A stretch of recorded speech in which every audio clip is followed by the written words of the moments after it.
안녕하십니까. 한반도 미래연구원 미주실장 김관규입니다. 현재 세계에는 미중 간의 세계 패권을 놓고 격렬한 충돌이 벌어지고 있습니다.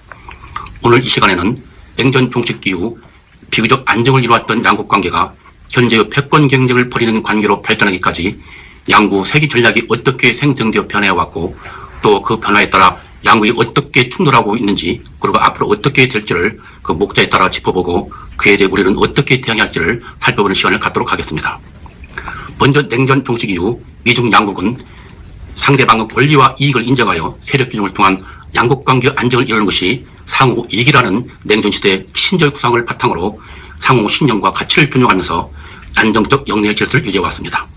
즉 미국은 중국의 개혁개방 지원과 평화로운 보상을 무기하는 것이 미국의 이익이고 중국은 미국의 아태적 패권을 인정하고 미국의 도움으로 경제발전을 통한 국력 신장이 자신의 이익이라는 생각하에 양국은 상호 존중을 통한 안정적 관계를 유지하면서 지난 40년간 평화와 번영을 누려왔습니다. 그러나 이러한 신적 질서는 미중 양국에서 트럼프와 시진핑이 등장하면서 깨지기 시작했습니다. 먼저 중국에서 시진핑이 등장하여 그간 유지해오던 세계 전략인 동학양해를 폐기하고 중화민족의 위대한 부위라는 중국몽과 신형 대국 관계를 내세우면서 미국에 도전하기 시작했고 미국에서도 트럼프가 등장하면서 미국 우선주의와 미국을 다시 위대하기를 부르짖으며 중국의 도전에 적극적으로 대응함으로써 양국 간의 패권 경쟁이 본격화되기 시작했습니다. 그러면 이러한 미중 패권 경쟁이 본격화될 때까지 미중 양국의 세계 전략을 살펴보도록 하겠습니다. 먼저 미국의 세계 전략을 살펴보겠습니다.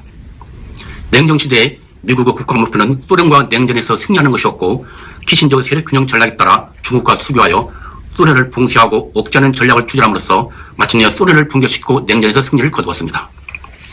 냉전이 끝난 이후 미국은 미국을 자유와 번영을 구가하는 세계 최강국으로 만들어 모든 나라가 불화하며 따르게 하고 미국의 가치와 이념을 전 세계에 전파하여 세계를 지도하고 세계 패권을 유지하는 것을 국가 목표로 삼았습니다.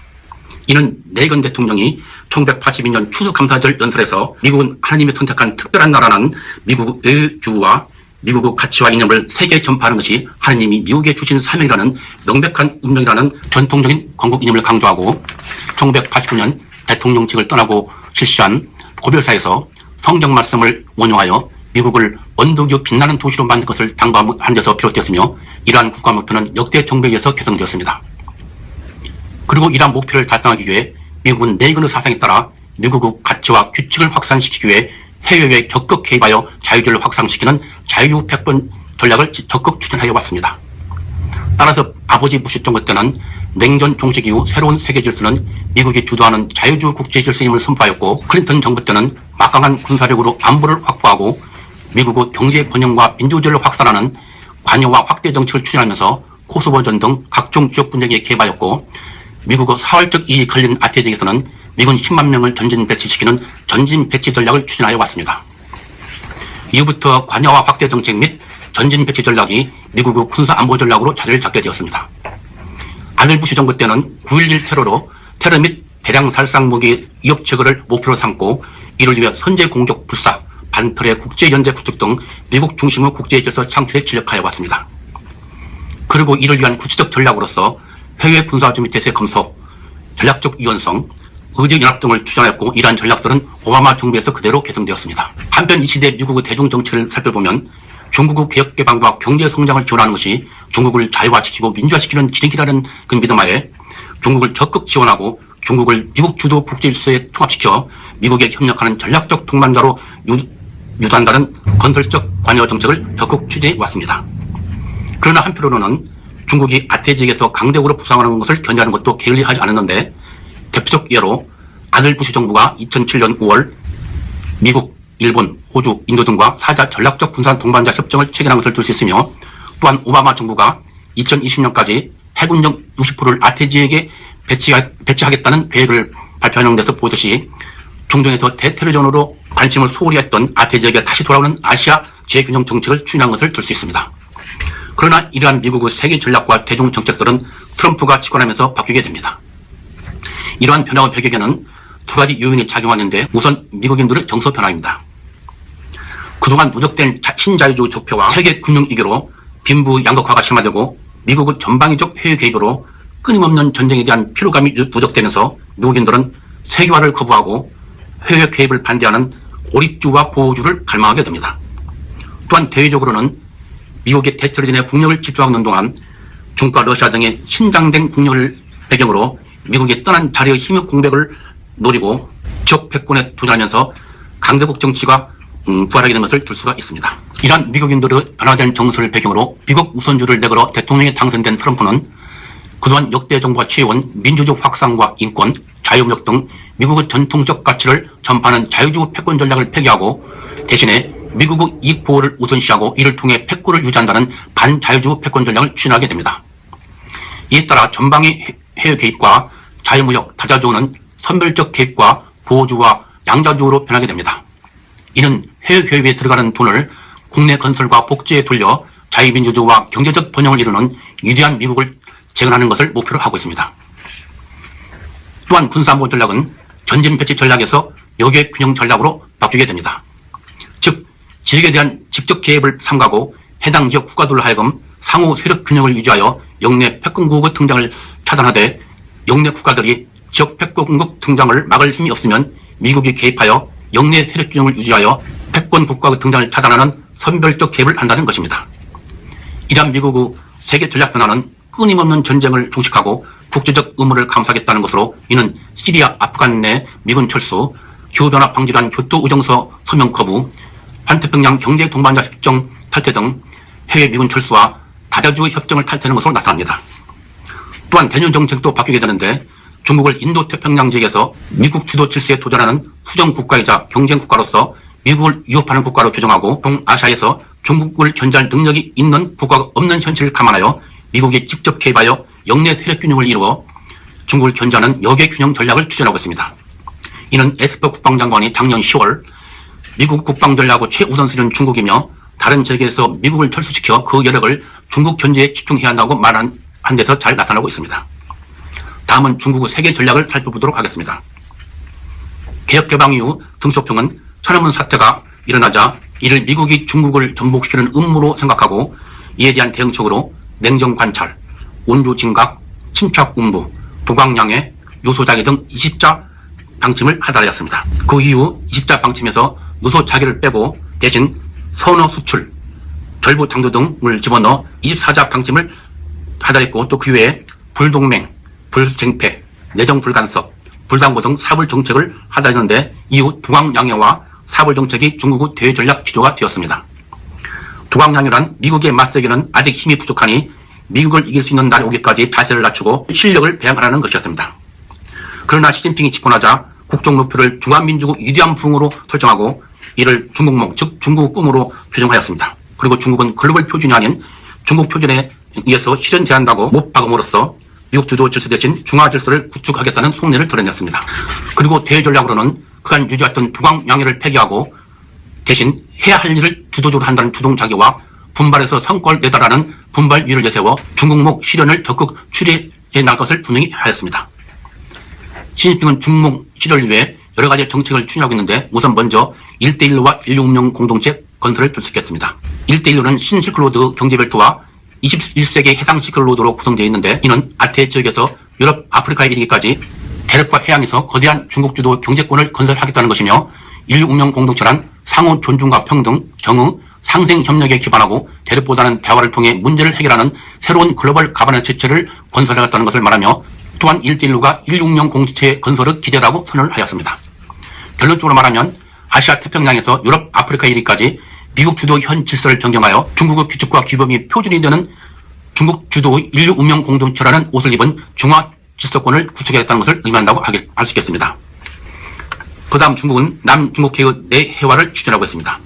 남중국해는 인도양과 태평양을 잇는 해상교통의 길목이요 전략 요충지이며 21세기 해상 시크로드 발원지이며 미국의 아태지역 제해권 조지의 필수적인 해역으로 중국은 부산선에 그거 남중국해 90%에 대한 영역권을 주장하고 있습니다.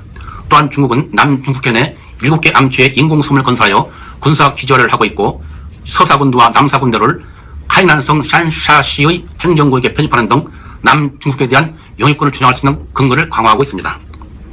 또한 중국은 중국제조 2025를 추진하고 있는데 이는 차세대 IT 산업, 고급 정밀 수치제어, 우주 항공 설비 등 10대 산업 분야에서 미국과 독일을 능가하는 세계 최고 기술국가가 되겠다는 것으로 이는 기술 우위를 확보하여 경제력과 군사력에서 미국을 추월하겠다는 야심찬 계획입니다.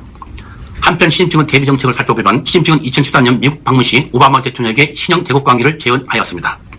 신형 대국 관계란 세계 강대국으로서 미국의 지위를 인정할 테니 아태적에서의 중국의 지배적 우위를 인정해달라는 것으로 그동안 미국과의 종속관계에서 벗어나 미국과 대등한 관계를 맺겠다는 것을 의미합니다. 미국은 이러한 중국의 제의에 대해 기존의 국제 규칙과 규범을 잘 지키라고 응수하면서 사실상 거부를 했습니다.